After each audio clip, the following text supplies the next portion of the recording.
of MLB deadline moves, and let's get you into it. Jeff Passan reporting that the Red Sox are acquiring three-time All-Star catcher Adley Rutschman from the Orioles. Boston on fire, winning 23 of 26 games to go from out of the playoffs to the second wild card. Passan also reporting that the Mariners acquired outfielder Taylor Ward from the Orioles. Seattle was looking for a righty bat, and Ward leads the AL in walks and has a .383 on-base percentage. Phillies also wanted a righty bat. Instead, they landed a lefty. Luis Arraez from the Giants, three-time batting champ who's hitting .324 this season, struck out only 21 times all year. And the Padres' recent surge pushed them to get left-hander Robbie Ray from the Giants. San Diego starters have the fourth worst ERA in baseball. Ray is 10-6 with a 3.08 ERA. The Padres are a game out of the wild card spot. I did joke about the Dodgers acquiring LeBron James, but no one was laughing when we heard this. Landing the big fish at the deadline. That is lefty Tarek Skubal from the Tigers for prospects. Two-time Cy Young winner, will be a free agent after this season. He was introduced today before LA's game at Wrigley Field. Was asked about the criticism facing the Dodgers for acquiring him in the first place. Every team could trade for me. Every team could make that acquisition. And I don't really sympathize with people that blame the Dodgers for anything they've done. They've developed a really good organization. They draft well. They acquire talent really well. They retain talent. It's a winning organization. Now the complaints seem to be because they've won the last two World Series. I don't think it was like that 3 years ago. So I don't really sympathize with people that are complaining because the Dodgers, do all the right things. Now, keep in mind, he could be a free agent at the end of this season. Baseball reporter Jesse Rogers on the scene at Wrigley Field, joining us now with much more. Jesse, what else did Skubal have to say about joining the two-time defending World Series champs? Yeah, it's about fitting in with a new team, right? He actually said he wants to be a chameleon. Can you imagine him trying to be a chameleon on any other team in the league? But the Dodgers kind of can be. All sorts of all-stars littering this group. He says he wants to watch how the other players, especially the pitchers, go about their business. He's going to be a little creepy about it, he said. He's going to watch Yamamoto and his routine. Ohtani, when he gets back on the mound as well.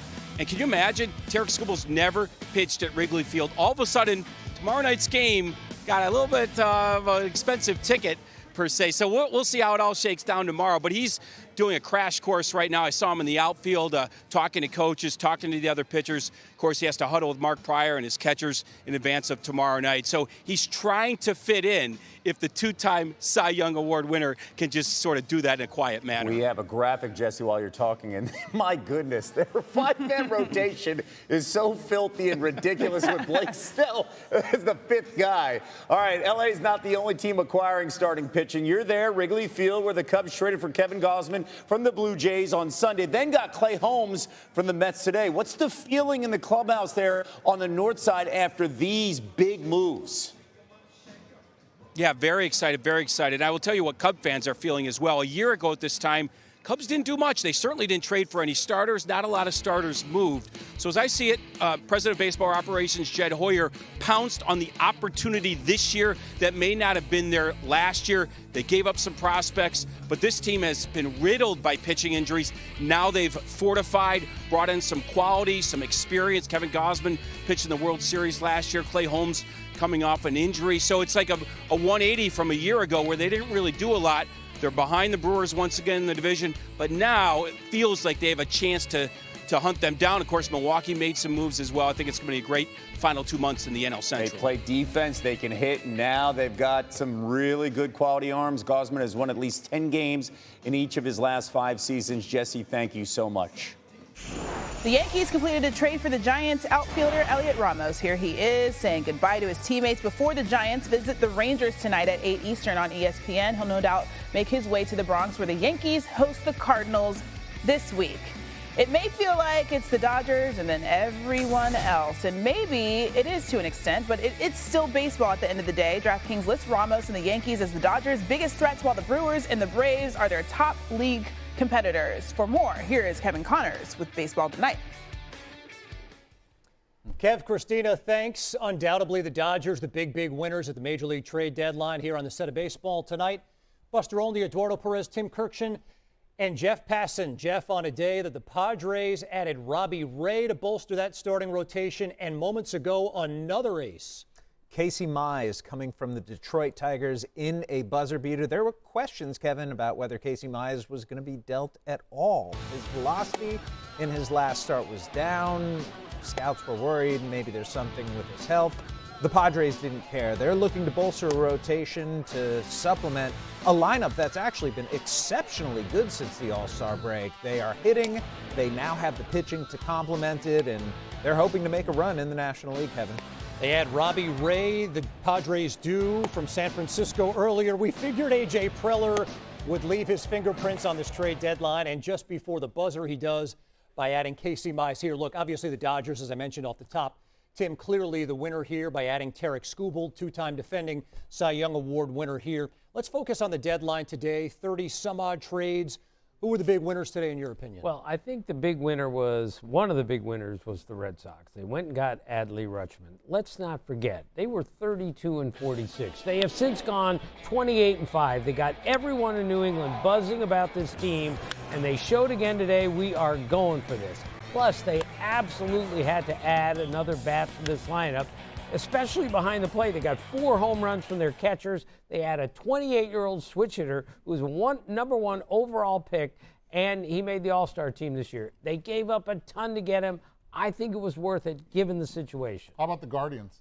What they have been able to do. Look, they have a starting rotation that has not missed a start yet. Only 5 guys have been able to pitch the entire season for them. And then they go add Foster Griffin, who has had a fantastic season with the Nationals. He comes in just to add length to this rotation. Now you have Parker Messick, Gavin Williams, Cantillo, Ciccone as well, and Tanner Bybee. But then you also go out and address the outfield situation as well. And when you go out and you're able to get Joe Adell to fit in beautifully in the outfield, now you're talking. You needed a right-handed guy that can hit the ball out of the ballpark, that can hit both righties and lefties. Joe Adell fits the mold for them in right field. Now you have a solid defense, a young solid defense to go at it. So the Guardians, to me, did a nice job of being able to represent in the American League Central. Nipping on the heels of the Chicago White Sox, who were active as well.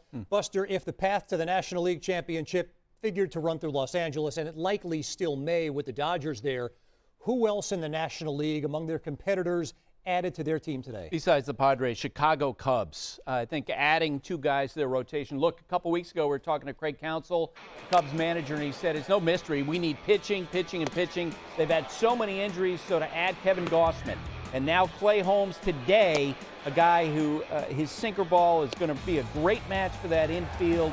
The home field advantage that the Cubs have in Wrigley Field. I think there's 2 great adds for Chicago. Winners for me, how about the Tampa Bay Rays? Freddie Peralta, Tyler Wells, and Liam Hicks as well, a great hitting catcher. Yeah, that's exactly right. They're getting deeper. Look, in the American League, you can reasonably dream about reaching the World Series if you added it this deadline. The MLB trade deadline ended a half hour ago, and the big deal in the final hours was the Red Sox acquiring 3-time All-Star catcher Adley Rutschman from the Orioles. Boston sent 4 minor leaguers, including top right-handed pitcher Anthony Ianson. Am I saying that right?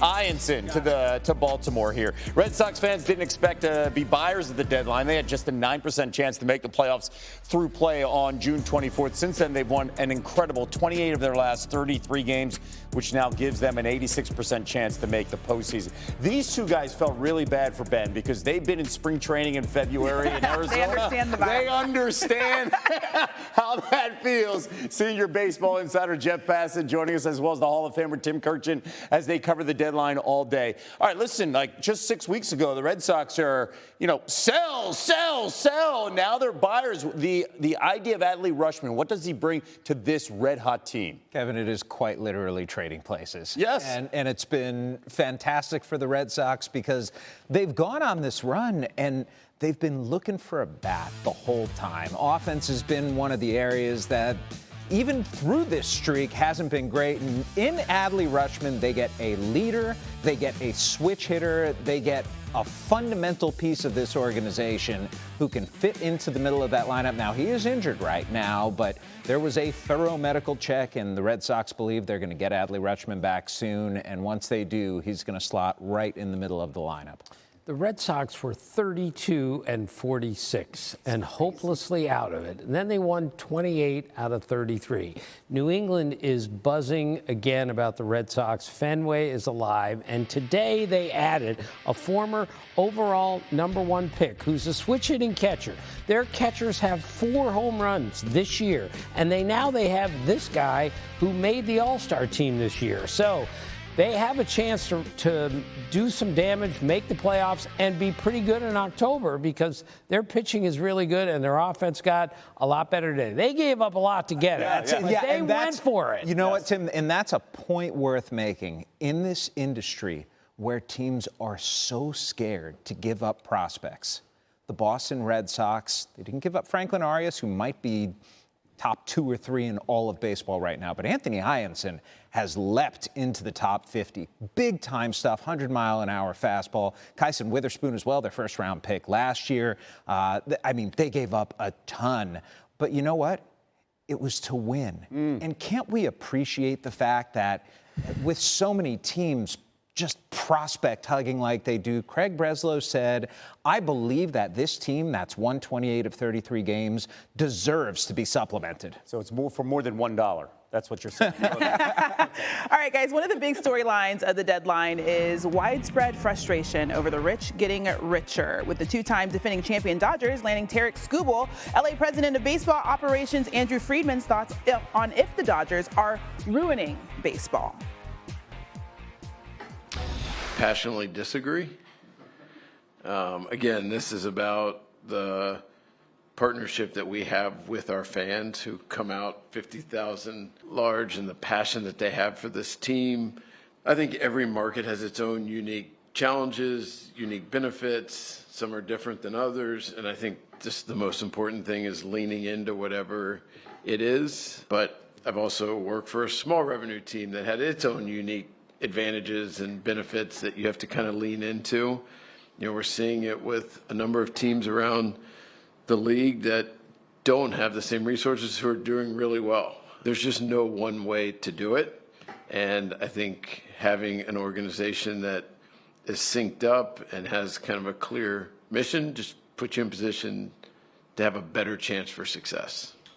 Okay, Jeff, the league is currently in CBA negotiations. How did that current battle impact the way that teams acquired players? It was interesting, Christina. By the way, I think everything Andrew Friedman said there actually makes a lot of sense. And nothing's going to get people off of the idea that the Dodgers are the villains in baseball, that they're ruining baseball. They look at the advantages that the Dodgers have financially and don't give nearly as much credence to the fact that this is the best run organization in baseball. But 2027 games might be missed. There is going to be a lockout.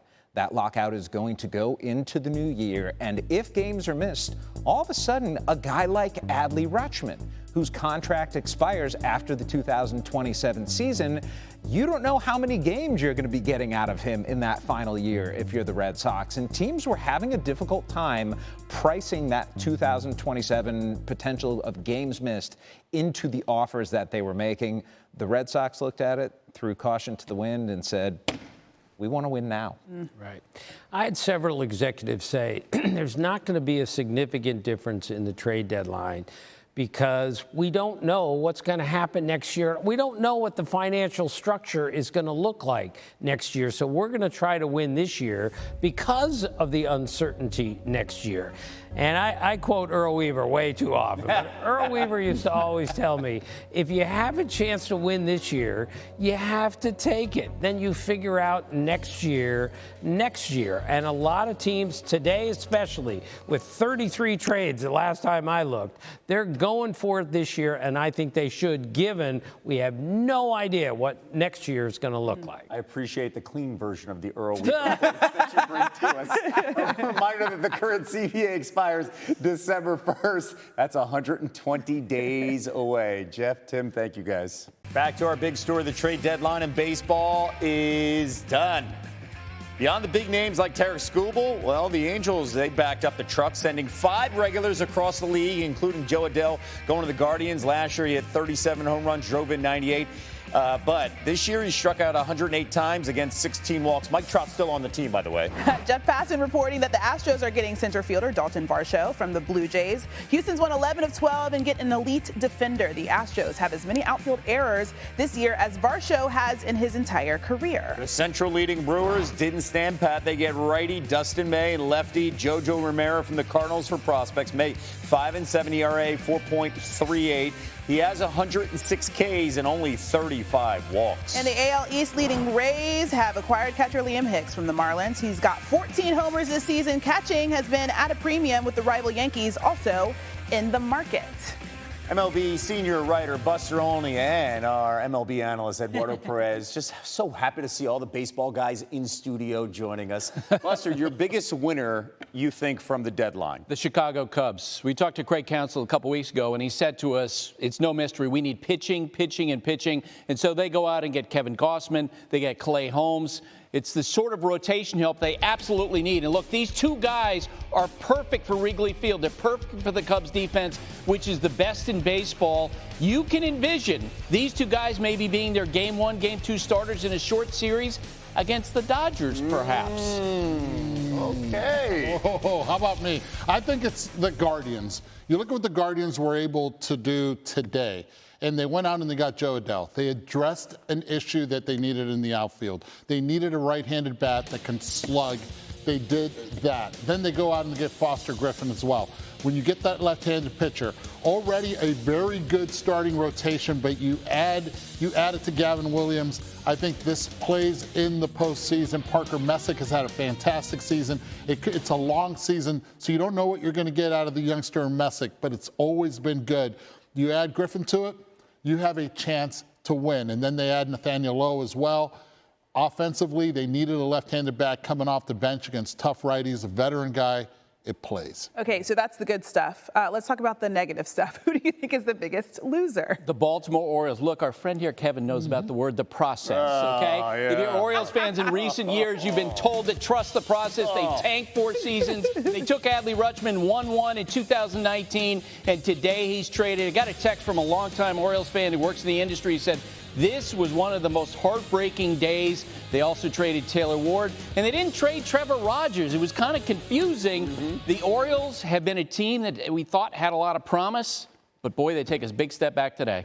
Can I trade her? Because I just want to know, Christine. I saw you in ESPN Jeopardy. Oh my gosh! And you thought I did we a talked great about job. biggest losers. I was just going to go there, but you know what?